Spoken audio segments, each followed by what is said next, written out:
അപ്പൊ കച്ചവടക്കാരെ നിങ്ങള് കഷ്ടപ്പെട്ടോളൂ, പക്ഷെ അത് ഇഷ്ടപ്പെട്ട് കഷ്ടപ്പെടണം. അപ്പോഴാണ് റിസൾട്ട് ഉള്ളൂ അല്ലെ സാവര? അപ്പൊ വീണ്ടും അപ്ഡേറ്റഡ് ആയിട്ട് ഒരു പുതിയ മോഡൽ വന്നിട്ടുണ്ട് മക്കളെ. ഇതാണ്ടില്ലേ വെച്ചിട്ടാണോ ഇതിങ്ങനെയാണ് ഇങ്ങനെ ഇങ്ങോട്ട് വർത്തു കണ്ടല്ലേ. അപ്പൊ ഈ മുതല് സാധനം വന്നിട്ടുണ്ടോ ലാൻഡിനൊക്കെ അതാണ്. അപ്പൊ ഈ മുതലുണ്ടല്ലോ സാധനം ഒരുപാട് സ്റ്റോക്ക് എത്തിയിട്ടുണ്ട്. ഇതെങ്ങനെയാന്ന് അറിയാം, ഇത് നമുക്ക് എന്താന്ന് വെച്ച് കഴിഞ്ഞാല് കൺട്രോൾ ചെയ്ത് പഠിക്കാൻ പറ്റുന്നവർക്ക്, അതായത് തുടക്കക്കാരാണ്, ഒരു ഡ്രോണൊക്കെ വിട്ട് പഠിപ്പിക്കണം എന്നൊക്കെ തോന്നുന്നവർക്ക്, പഠിക്കണം തോന്നുന്നവർക്ക് സോറി. അപ്പൊ പഠിക്കണം തോന്നുന്നവർക്ക് എന്താണ് ജസ്റ്റ് ഇത് കൺട്രോളിങ് എങ്ങനെ നന്നായിട്ട് പഠിക്കാൻ പറ്റും മുതല്. അപ്പൊ തള്ളല്ല മക്കളെ. ഇത് മുന്നേ വന്നിരുന്നത് എങ്ങനെയാണെന്ന് അറിയോ? ഇത് വന്നിരുന്നത് തെർമോക്കോളിലായിരുന്നു. ഇപ്പൊ തെർമോക്കോളിൽ നിന്ന് മാറി അത് പ്ലാസ്റ്റിക് ആയി മാറിയിട്ടുണ്ട്. അപ്പൊ എവിടെ ചെന്ന് തട്ടിയാലും ഇത് പൊട്ടൂല. പിന്നെ 4 ഫാൻ ഉണ്ട്. അപ്പൊ ഓക്കെ, നമ്മുടെ ഒരുപാട് സ്റ്റോക്ക് വന്നിട്ടുണ്ട് മക്കളെ.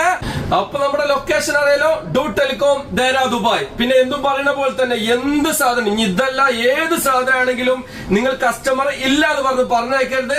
വീണ്ടും ഞാൻ പറയുന്നത്, ജസ്റ്റ് ഒരു മെസ്സേജോ അല്ലെങ്കിൽ ഒരു കോളോ ചെയ്താൽ മതി. ഷോപ്പിൽ 24 മണിക്കൂറിനുള്ളിൽ ഞാൻ എത്തിക്കും. അപ്പൊ ഓക്കെ.